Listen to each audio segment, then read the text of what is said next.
All right. Happy summer. Guess who's back? It's the boys. It's locked on. It's the Believe in Georgia Bulldogs. Believe in Georgia Dogs here on the Believe Network. Let's get it cracking.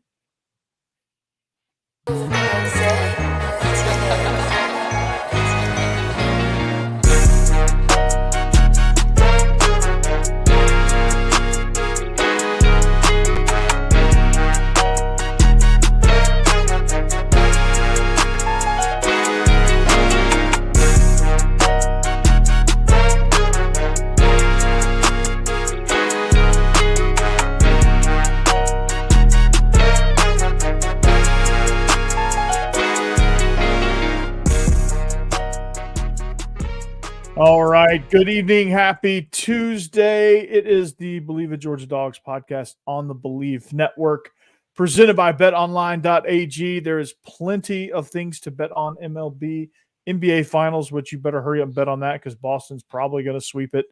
NHL playoffs and more and more and more on betonline.ag. If you go make your first deposit, enter the promo code BELIEVE. That's, get ready for it, BLEAV. To get your 50% welcome bonus on your first deposit. BetOnline.ag. It's where the game starts. Israel, what's up, man? How's your summer going?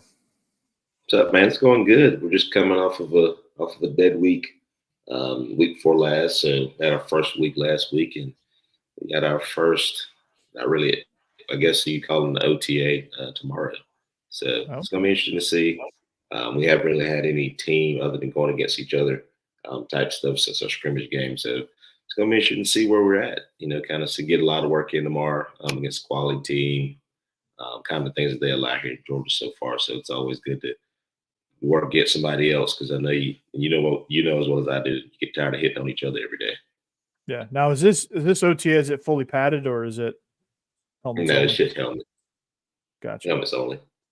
Gotcha. So what do y'all do? So what does it look like at Thomasville versus other places? Is it kind of the same universally? Yeah, it's kind of the same universally. We have like 7-on-7 stuff, and you can do like some Team Dallas type stuff. Against a pass rush for your quarterback, pass under pressure, things like that. You can do a little bit of team, but you know how that goes. Sometimes you get an overzealous player, and you don't want collarbones and things get nicked up in situations like that. So but those are little things you can do during that time. We do team all the time. So, as far as just using hands, if you're a lineman, it sucks if you're an offensive lineman because you can't, ain't no shoulder pads or anything. So ain't really nothing to grab onto. But, everything else, perimeter block and things like that, you can still get it done without pads on. Yeah, no doubt. Well, Robert Reynolds is joining us here on the live stream. Say what's up. The DGD podcast there, Robert Reynolds. He's the man. So welcome. What's up, Robert? So yeah, we got a lot to talk about, dude. We got some recruiting going on, man. Crushing it. Do you guys play, speaking of recruiting, do you guys play Crisp County? Are they in your We do play Crisp. Well, no, not this year. They used to be in the region with Thomasville up until this year. Okay. So did they go up? Did they go down, or they just move regions? I think they stayed the same. Their defensive coordinator was my wide receiver coach in high school, Coach Slim. So, shout out to Chris County, the Cougars. The Cougars, yeah. They just a kid from their team just committed to Vanderbilt, so their corner. They've had some ballers come out of there. They're well coached, dude. What is his name? Oh, it just left me. It's going to come to me. Just like plays for Green Bay now. Linebacker. Quay Walker. That's it. He came from Chris. It took me a minute. I was like, I know that boy's name. I was thinking you were going to be in the middle of OTAs and you're going to be like, Quay Walker. And people are going to be like, what are you talking about, dude? Definitely. That's definitely what happened. Quay Walker. I want to say there's one more that came out of Chris County too. If you give me a second, I bet I'll figure it out. Yeah. Well, while you're thinking, if in case you're wondering, Georgia is crushing it in recruiting. I know that's not breaking news. They've been crushing it for a while now. But most recent commit, Rivals 100 wide receiver Taylin Taylor think that's how you say his name. He's from Geneva, Illinois, which is greater Chicago area.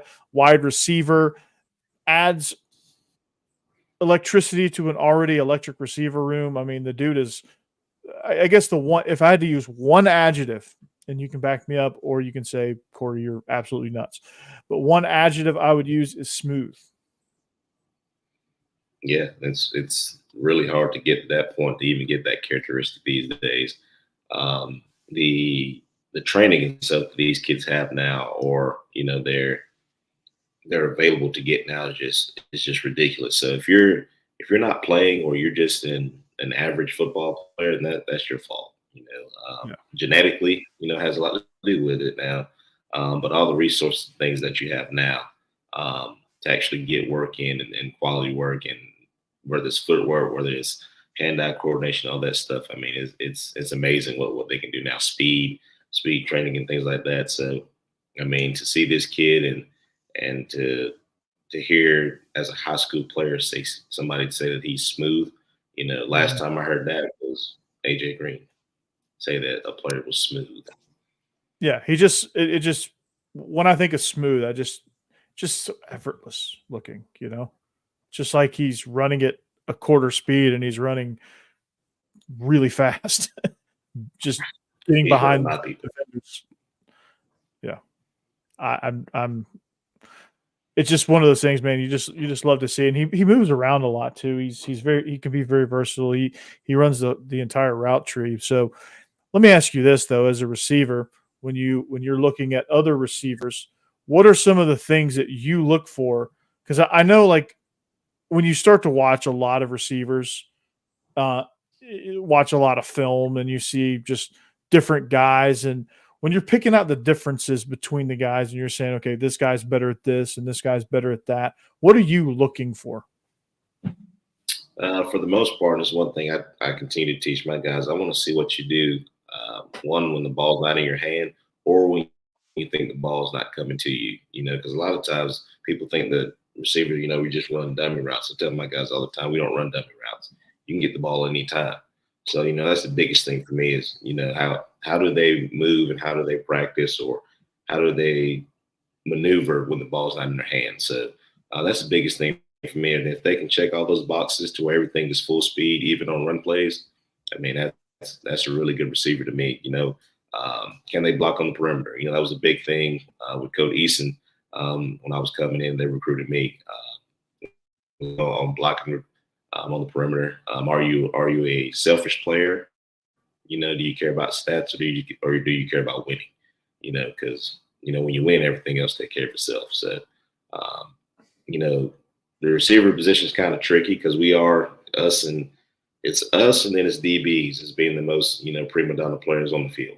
You know what I mean? And that's just how it is. You know what I mean? So, it's good to have a low maintenance. Like right now, I feel like I have a low maintenance group of receivers right now that I coach, and I've had that for the last 2 years. So I'm pretty sure that Coach Coley coming in, he wants a pretty low maintenance crew too. And I haven't heard a lot from the receiver group either. I think they understand what goes on in our offense. And if you look at it, if you do what you're supposed to do, the ball's going to find you. No, yeah, no, totally. And there's a whole notion now of like, and it's really kind of a basketball term, but I think you can kind of apply it to some concepts within football, like defensive backfields, or in this case, wide receivers. But like the whole notion of being positionless, kind of like playing a positionless style, where like you get a bunch of guys that you can maneuver and manipulate around, where you're not like, okay, this guy is an X, this guy is a Z, this guy is a Y, this guy is an H, or whatever you call your receivers. It's kind of like, okay, and in some philosophies, it's like concept based, where it's like, okay, here's the picture. Now, if we put you in here or here, it doesn't matter. You need to get to this picture. What? That's making things more versatile for guys, and that's and that's helping guys contribute way sooner than you would think. Absolutely. I tell my guys all the time, especially the ones that are transitioning to college, or young guys that, everybody wants to play these days. They want to see my baby go out there and catch a football. So I tell them all the time, hey, the more you know, the more you play. If you're a Z, and that's what you've played for forever, it's probably a good idea to learn X.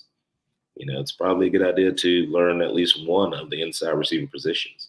You know what I mean? So it's up to you. It's one of those deals where, hey, the more you know, the more you can play. Hey, coach, somebody goes down, I can go in here. Hey, coach, you need me to come here. I'm a bigger body that can go across the middle, then I can do this, even though I play Z. You know what I mean? Just because I know what to do. You know what I mean? So that's just it. And the more you know, the more confidence the quarterback has in you to throw you the ball, to go to the OC, or that receiver coach and be like, hey, that guy can play here. You know what I mean? Because a lot of that comes from your quarterback too. If he don't trust you, he's not going to throw you the ball. And he certainly doesn't want you in either. There's some hilarious stories, and I know that this is way different than the NFL, and we certainly don't have Peyton Manning as our quarterback. Pretty close though with Carson Beck, but there's a hilarious story where when Peyton Manning's with the Colts, he would like wave guys off, like the coaches would put him in. He'd be like, no, nope, you're nope. And then so they'd be kind of stuck in that limbo, like, do I go in? Do I not go in? And then ultimately they go out because Peyton says no. Yeah, you got Reggie Wayne and Marvin Harrison and Dallas Clark, that you can throw the ball to, Edgerrin James, all those guys that you can throw the ball to, and you gonna put this guy in the game? No, dog, that ain't happening. Nah, you wasting your time, man. We might as well go 12 personnel at that point. But yeah, I just thought that was a hilarious story when I heard that. And I was like, only Peyton Manning can do that. Only guys like Manning, Brady, and Aaron Rodgers can do it. Yeah, it's definitely true. So, when I was in school, me and Coach Bobo got into it one day just because, there was a play for AJ. Obviously, I'm the dumb route on the other side, and I was like, I'm not running this route. I'm not doing it. Something happened to where the route wasn't ran. Or AJ had messed up or something. He was like, hey, Troop, go run this route. I was like, no, I'm not doing that. He's like, why aren't you doing it? I said, because I know on Saturday, this is the AJ Green route. Like, AJ's going to be the one that's going to catch this ball. I'm going to be over here running the dummy route. So let me run my dummy route. Let him come back down here and run the play. Simple. Yeah. I will say that was the only time my back talked to coach, but it was one of them days. Just one of the probably hot, tired, cranky. I ain't doing it. You know what I mean? So that goes for, coaches and things too. They have certain plays that certain guys are going to run simply because they know that this guy can run it better than other ones. Mm-hmm.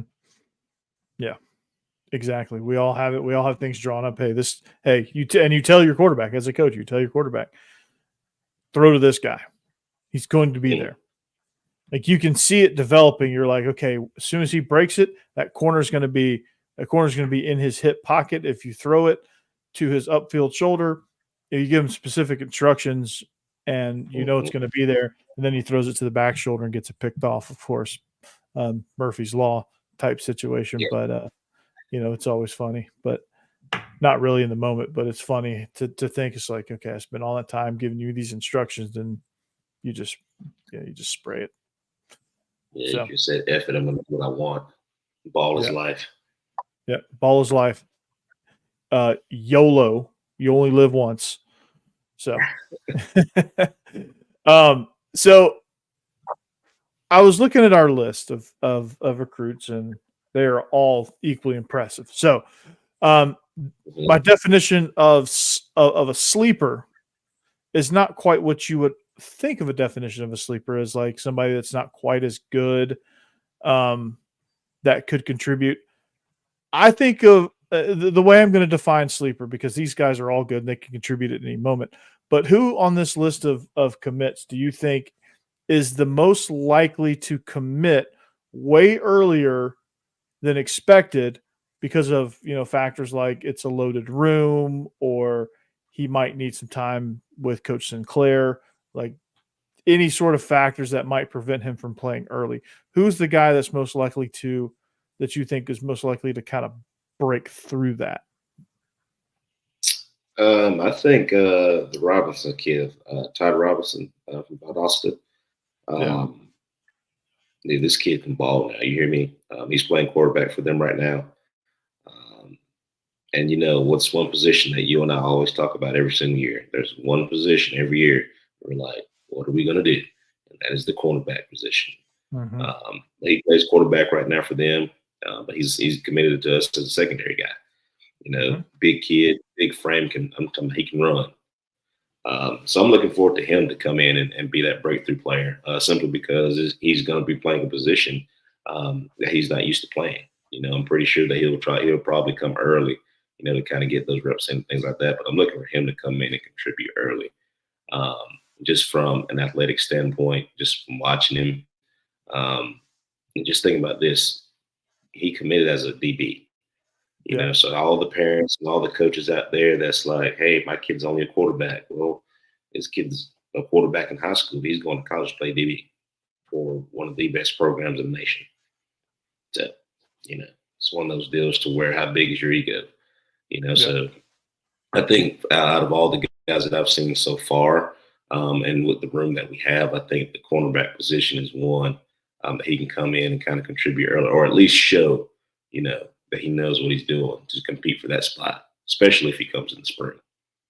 Yeah, because I think it's such up for grabs. Like there's some upperclassmen that, you get an athletic guy that understands the game a little bit, that has a little bit of football IQ, that can come in and just based on just being more technically sound. I think that is a really good chance. And I think to me, the defensive tackles, the two defensive tackles, I think they're kind of co-sleepers because I think that position is going to be in such flux and in such need of a superstar that I think Stephon Shivers and Christian Garrett are going to be two guys that have a really legitimate shot at being rotational guys, which is why I think they're sleepers. I don't know that they're going to necessarily jump in there and be starters, but I do think they have a chance of getting some significant playing time.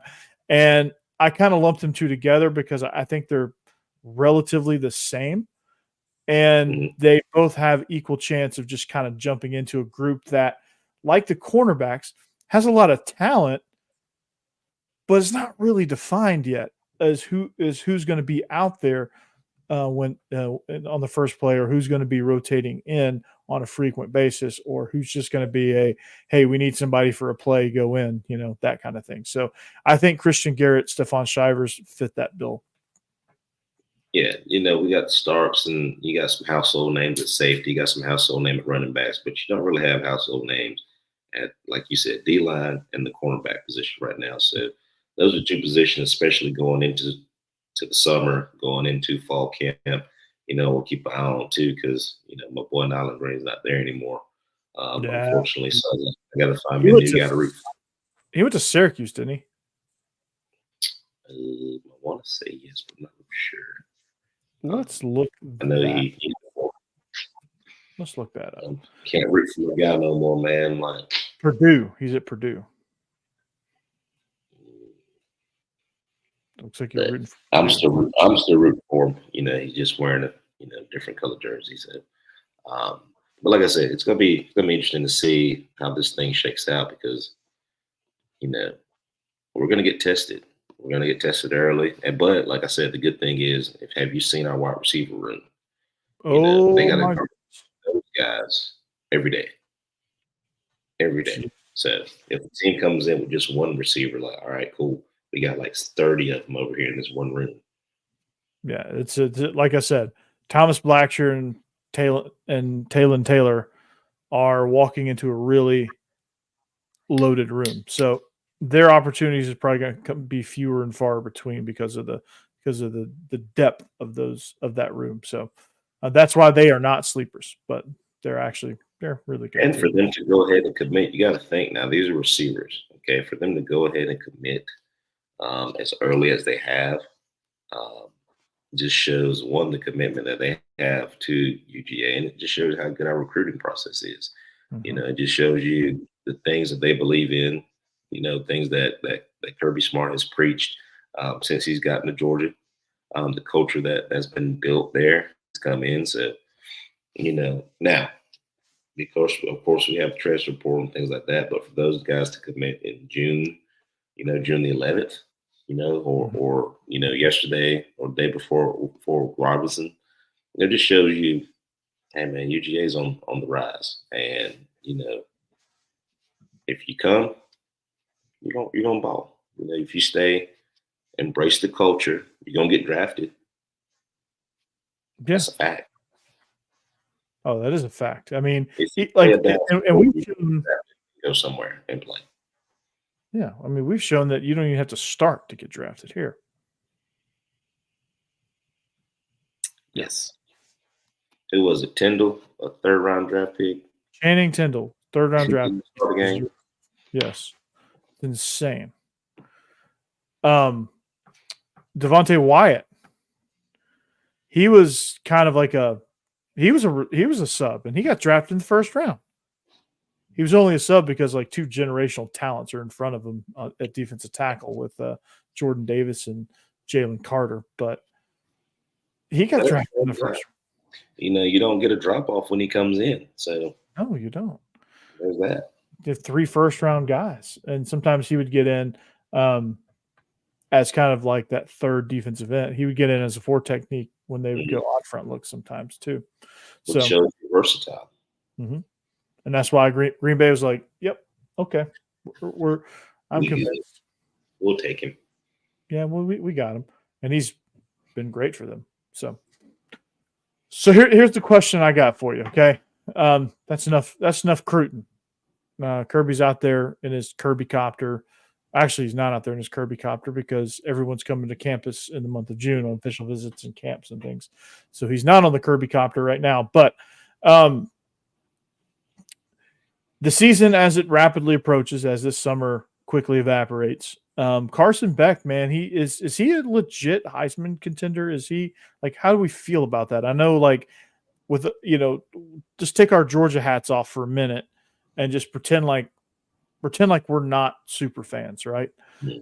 And let's just look at it as objectively as we possibly can from the perspective of 2 high school offensive coordinators, just talking football. Is he a legitimate Heisman contender? I think he's one of the top 10 guys, if you look at, guys who can win the Heisman, because obviously Shedeur Sanders is one. Just from a quarterback position, I think Carson Beck is one. Obviously, there's just 2 names that just come to mind just at the quarterback position. But, there's always going to be some guys that come along and you're going to be like, where the hell did this guy come from? You know what I mean? So I think he has a legit chance to contend for the Heisman. He's definitely on the team that can do it. You know what I mean? So it's one of those deals to where we right now remind me of and this is going to be a stretch now, okay? But they remind me of the 2006 Texas team that won the Natty. Vic Young comes in, kind of leads them on that charge to win the national championship over USC. And he should have won the Heisman that year, but he didn't, in my opinion. Reggie Bush won it that year, didn't he? Mm-hmm. That was the year that he got it stripped from him. Now Reggie Bush was an exciting, electrifying player too. So that was a tough one. Like if you could have given 2 Heismans, you would have that year. Absolutely. But he reminds me of Vince Young of that year right now. Bouncing back off of a good season where you came up short and trying to win it again. So I think he's a legit Heisman contender. But does he stay focused on the main goal? What is his goal? Is his goal just to win the Heisman? Or is his goal to win the Natty? And I think his goal is to win the Natty, which will propel him to winning the Heisman. Yeah, I think in order to be in that Natty conversation, you have to be it'll naturally put you in the Heisman conversation because with Brock Bowers being gone as your main, kind of a get out of jail free card when you're like in 3rd and long, like you're down at Auburn on the road last year, and Brock Bowers emerges and takes over the 4th quarter. You end up winning that game. Like he's not there anymore, so he's going to have to kind of find better ways to get out of trouble, right? Mm-hmm. But like the weapons that he has at the receiver spots, like he may be able to go more 10 personnel, or Georgia may be able to go more 10 personnel and really kind of push the ball vertically down the field. I think also the training wheels will not be on at the beginning of the year as well. Okay. And you got to think too, we picked up ETN, which gives us a home run threat to run the football. Mm-hmm. So not only do you have these guys out wide that we have to attend for, you got this guy that can take it to the house at any point. Yeah, and he's my top impact newcomer, by the way. I'm really excited about Trevor Etienne. Just hope he minds his P's and Q's on the road and doesn't run any stop signs or turn the wrong way down some one ways or something like that. Stay away from Athens Clark County policemen. Stay away from them. Yeah, they are not your friend. Some of them are, but majority of them are not. Yeah, failure to have the right thread on his tires or some stupid crap. But anyway, Carson Beck is I think he's going to come out hotter. I think it stunted him a little bit, and I think it kind of stunted the team's progress was a little bit stunted early in the season. I think that sluggish start they had to the season, I think hampered them in the Alabama game, because it was a combination of, like, when you mix that with a little bit of overconfidence where they had kind of turned it on at the end of the year. It was kind of a weird dynamic where it's like, hey, we walk into the Bama game overconfident, and then Bama hits us in the mouth and we get sluggish and we can't really do much. And then we turn it on too little too late. It was kind of like the entire season mixed, all rolled into one game with Alabama. You had the sluggish parts, you had the overconfidence, and you had, also some of the electrifying stuff mixed in there as well. So it was kind of like a. Because you got to think, we come out and we beat Ole Miss the way we did, all right? So now that overconfidence goes into Georgia Tech, all right? And Georgia Tech hits us in the face, you know what I mean? So we're like, oh, all right, we survive. So we're like, all right, man, we're good. It's Bama. They ain't got Tua or Bryce Young anymore, so we're going to be all right. And we just kind of sleepwalk there, through that game. You know what I mean? So it's going to be interesting to see how we come out. I'm pretty sure that's been the talk of spring football. That's been the talk. As soon as we got done playing Florida State, it was like, all right, on to the next year. All right, what is going to be our go-to this year? What is going to be that thing that sets us off? And I'm pretty sure that Kirby Smart has some great one-liners to help him out. So just a few probably. So it's just one of those deals to where I have what do we want to accomplish this year? And I think, to me, even if you take away those guys, getting their situations, it's been relatively clean. You haven't really heard anything, and then you hear Carson Beck being a leader and taking those guys to Jacksonville with him to work and things like that. So it's like you're starting to see something special brewing in Athens right now. And it's like, all right, let's get through the summer, get through fall camp, manage our injuries, because they're going to come, and let's see, just how far this train can ride. No doubt. And the train can ride really, really far. So I'm excited to kind of see just how things shake out during fall camp. Does Gunnar Stockton take a stranglehold on the number 2 quarterback job, which is going to be vastly important? Who's going to emerge as the top target guys, and we'll talk about that probably the closer we get to the season, because there's a ton of storylines between now and then, and who presents the hardest challenge on the schedule, things like that. So we'll talk all that football stuff as we progress through the summer. But before we get out of here, Israel, man, baseball, the Diamond Dogs, as they're called, a year ago didn't even make it out of the SEC tournament. We're looking at a team that's just kind of pitiful, really, and couldn't really hit much. Bullpen was spotty at best. You had some good starting pitching, and you had a couple hitters here and there. This year, enter Wes Johnson. Pitching, just by nature in college baseball, bullpen pitching by nature in college baseball, is very fickle. Mm-hmm. It just in the nature of it. So you take that. But Georgia probably was more, because it's like a spectrum. So Georgia's probably closer to the more consistent end of that spectrum where you got a lot more quality outings out of your bullpen than outings where you just get shelled. And so that improved. Your starting pitching was still very, very much the same. It was pretty solid. Very rare that your starting pitchers got knocked out. Occasionally they did. But the most important thing was like the hitting, the plate discipline, like actually having a plan when you go to the plate, actually having a lineup that's constructed to set you up for success, not just, hey, I think this guy plays third base, so he should be hitting in the 5-hole, or, just like, it just didn't seem like we had much of a plan last year. A lot of that's changed. The strength and conditioning has changed. The approach to pitching has changed. Like these guys are actually pitching and not throwing. The plate discipline, all of that was great. But what a disappointing end, man. Like so close to going to Omaha. Man. Such a disappointing end. It's one of those deals to where I'm not big on moral victories. I'm one to take my whooping and go on home. But this year exceeded expectations, more than anything that anybody, could have wanted. Coach Johnson comes in. We don't really know what he's going to bring to the table. We know he's going to bring pitching because that's what he's known for, and then you got Condon coming up and hitting 37 home runs. I think he hit his 37th one last night. You got three freshmen, starting in the field, all of them batting over 300. Who would have thought that would happen, especially coming after last year? Yeah.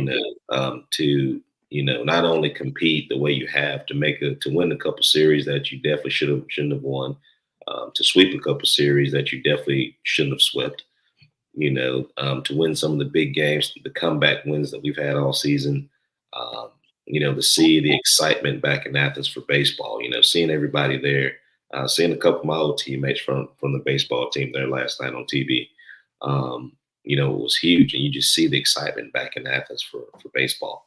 And that was just done in 1 year. So you can only imagine year 2, year 3, and on all the years moving forward.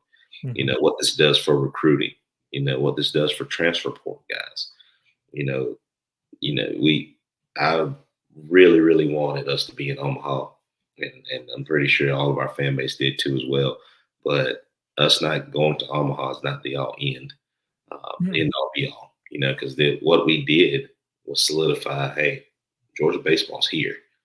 You know what I mean? And it's going to be here for a while, so I'm just excited the direction that we're going in. You're probably going to have about 2-3 draft picks. Connor's definitely going in the first round.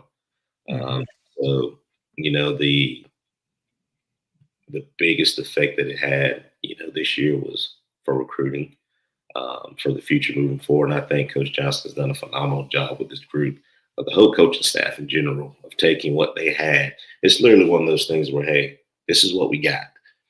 All right. So how can we take this and make it better? All right. And they consistently got better and better each game. Last night's just one of those games.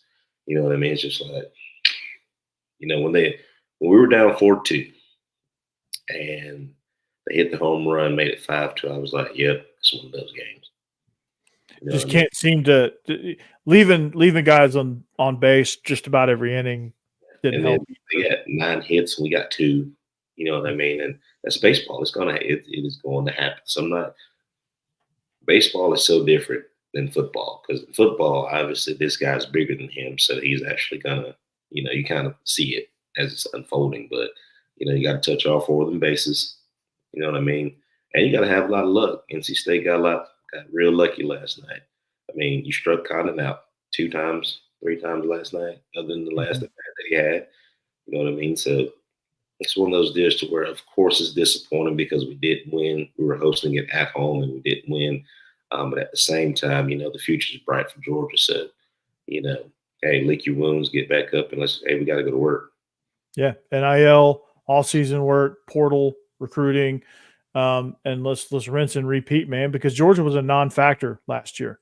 Georgia was not competitive. They were a non-factor in baseball. Like they were not even close. And now I think they ran up against an NC State team that I definitely didn't think was as good as they were. And I don't think a lot of people thought that NC State would have had this type of impact on the season coming out of the ACC, but they've got some good hitters, man. They've got some masters on their team. They've got a couple of pitchers that can run it up there, and they're a pretty solid team. And I expect them to make a little bit of noise in Omaha. Didn't think they had that. Thought Georgia had a fairly easy road, but NC State kind of proved that wrong. They need to burn those uniforms though, because they look like a 11-12 travel ball team out of South Alabama. Look, I'm pretty sure that somebody dropped the ball and did not bring their extra jerseys that they were supposed to bring. Because I'm like, didn't y'all just wear them yesterday? The stupid camo ones. Good Lord, man. I mean, I'm all for some military appreciation jerseys, but like, don't just wear the random camo, the random unsolicited camo. Can't Look, do that, and can we give a shout out to Nike for the new? Because I remember when I was playing, all right, the baseball jersey. The baseball jerseys we had, they were all big and bulky and things like that. Yeah. You look out there, and I think it's Phelps. He's out there. He's got one button on, chains dangling, things. I'm like, why didn't they have these when we were playing? Yeah, what the hell, man? Like I'm talking about, he's like, well, I need an undershirt. I'm like, shoot, I don't know where I want either. Yeah, dude had it down like 1970s Miami Vice style. And I love it. I'm all for it. People like, watch this. I love it. Whatever's comfortable, and that's what I love that Coach Johnson brought into whatever's comfortable for you. You know what I mean? Let the guys, because baseball's different. Baseball players are like kickers. You know what I mean? You don't really say anything to them. Just kind of let them figure it out. You need to let them have their mojo too. Yes, if you've watched Major League, you know how this works. Mm-hmm. Yeah, great movie, by the way. Great movie. Georgia made the mistake of not sacrificing a live chicken last night, so that was they did not. But the excitement that is around Georgia baseball, seeing all the people, I mean, it's pretty much sold out. Everybody's shoulder to shoulder. The excitement, I love it. Everybody on Kudzu Hill in the back. I mean, glad they brought that back. Look, they should have just put seats out there in center field. They're not going to cut the trees down, obviously, in left field. But hey, you could have put some more seats right there, right behind the center field wall. I'll guarantee you they would have filled up as well. Mm-hmm. And that is exactly what you're looking for. And I'm excited for everything that Georgia's got going on, and not only all sports, but the fact that one of the sports that I love, baseball. There you go. What's in left field? Because I feel like they could put some seats out there too. The trees are left field. No, the trees are right field, aren't they? No, they're in left field. Yeah, there are some trees in left field too. Let's see. Oh yeah, those planted trees. Yeah, they're definitely not going to put anything over there. Yeah, them things are rooted. Them things are tough now. So yeah, you ain't moving them. No, but they could extend all the way to the foul pole though. They would probably sell it out right now. But yeah, so yeah, it's good, man, and I'm glad to see Georgia baseball in control. I'm glad to see the jerseys aren't jerseys that you could go cliff diving with. And one of the greatest recruiting tools for football is when they show a shot from the first base dugout side and you see like a freaking skyscraper, the indoor facility just towering over everything. Mm-hmm. You're just in awe of like, whoa. Like, and then the coolest thing, I didn't even know this, that during the process of Coach Johnson coming in, Kirby Smart was giving official visits. He was doing the baseball official visits. So it's really? Like, who wouldn't want to come to Georgia? Even if this guy's not my coach, obviously they're going to bring in a guy that's somewhat similar to him. Yeah. So and we did. No wonder we got a rash of recruits. Kirby's showing him around. Jeez. You know what I mean? So I was listening to him last night. I was like, that's cool. Just think a coach who he really doesn't have to do it. He's like, man, I got this. Hang on. Yeah. Kirby's like, this is fun. I like this stuff. And those recruits are like, okay, I'm coming. Yeah, I got drafted. I'm getting drafted in the second round of MLB. I'm coming. That was fun. And I'm going to get NIL. So Anyway, well, that's going to do it for us, man. We're going to wrap this thing up. We'll come back at you next week, though. Don't you guys worry. We'll be here.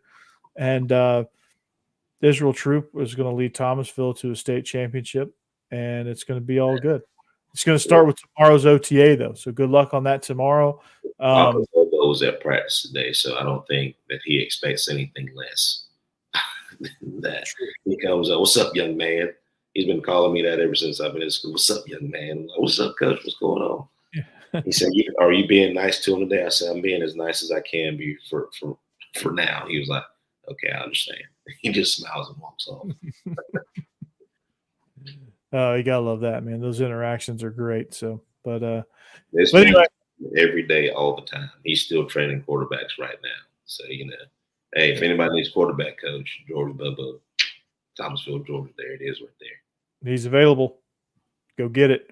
So, but if you like what you heard, make sure you find us on social media at TroopStar28, at Coach Burton36, at Believe in Dogs on the tweeters, also on Instagram as well. Make sure you find us, rate us, subscribe, all that good stuff.